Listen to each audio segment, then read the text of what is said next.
Hoy hablaremos un poco acerca de dos escuelas filosóficas de la antigua Grecia, la escuela cirenaica de Aristipo y la escuela escéptica de Pirrón. Debemos situarnos entre el siglo V y el siglo IV a.C.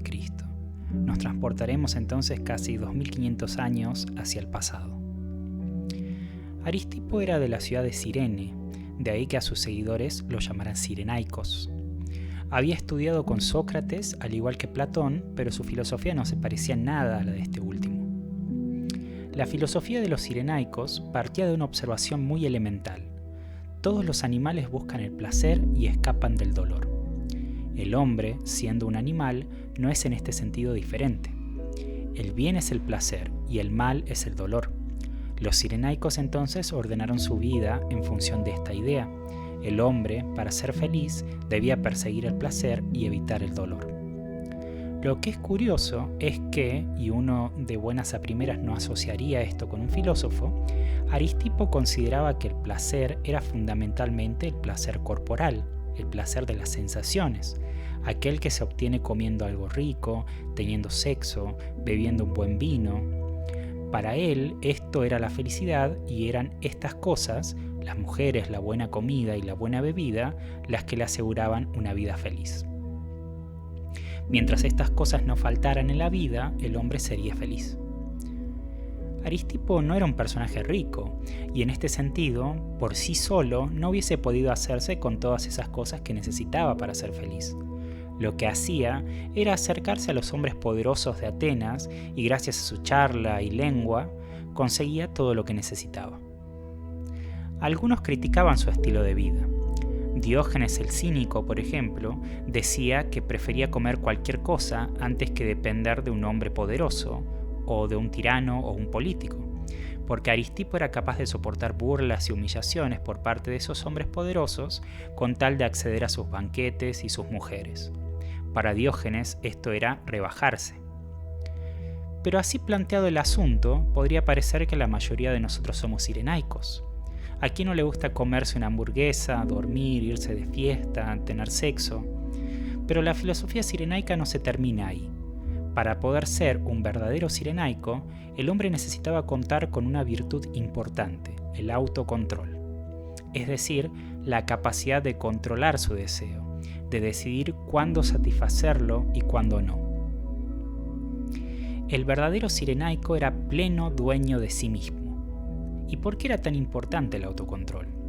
Porque si lo pensamos bien, esas cosas que nos dan placer también pueden llevarnos a la perdición si no sabemos controlarnos. Uno puede volverse adicto a las drogas, al alcohol, al sexo, a punto tal de perder el control, de comenzar a ser controlado por esas cosas. Entonces, una vida de placer exigía un gran autocontrol. Aristipo podía disfrutar de un banquete, del sexo, del vino, pero nunca perdía el control. De hecho, a veces rechazaba una invitación o una oportunidad de placer tan solo para demostrarse a sí mismo que él era el que controlaba su deseo, que él era el dueño de su vida. La filosofía cirenaica, luego de la muerte de Aristipo, adquirió distintas formas. Por ejemplo, Hegesias tenía una idea mucho más oscura de la vida, pues afirmaba que si bien el placer es lo que le da felicidad al hombre, en esta vida el placer es tan poco comparado con el dolor que lo más inteligente era suicidarse. La escuela cirenaica desaparecería rápidamente, y es recién hoy que algunos filósofos como Michel Onfray están recuperando las enseñanzas de esos filósofos. Por otro lado, tenemos la filosofía escéptica que se inicia con Pirrón, nacido en la ciudad de Elis. La filosofía de Pirrón estaba enteramente concebida a partir de sus experiencias de vida. Había recorrido muchas ciudades y había conocido una gran variedad de costumbres. Esto le había dejado una gran enseñanza. Lo que es malo en una ciudad puede ser bueno en otra. Lo que es desagradable para unos podía ser agradable para otros. Lo que era bello para unos podía ser feo para otros. Esto llevó a Pirrón a la idea de que todos esos valores eran relativos y que era imposible decir qué era verdaderamente feo, qué era verdaderamente bello, bueno o malo. Recuerden que Sócrates buscaba lo que era verdaderamente bello, bueno, justo, etc. Pirrón se hubiese reído de él, quizás. Por otro lado, Pirrón estaba familiarizado con las teorías filosóficas de su tiempo. Todos los filósofos decían haber llegado a la verdad del universo, del hombre, etc. Pero Pirrón creía que esa variedad de teorías solo mostraba que tampoco era posible decir qué era la verdad. Para algunos, la verdad era el mundo de las ideas, para otros el agua, para otros el hecho de que todo cambia. Entonces no era posible decir cuál era la verdad, del mismo modo en que era imposible decir qué era lo bueno, lo bello, etc. Mientras sus contemporáneos elegían y optaban por una verdad y la defendían con uñas y dientes, Pirrón sencillamente abandonó la idea de llegar a la verdad. Aquí es donde aparece una de las ideas centrales del escepticismo de Pirrón, la epogé.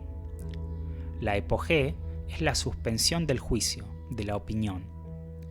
Recordemos que en la primera unidad nosotros decíamos que el filósofo buscaba los juicios correctos.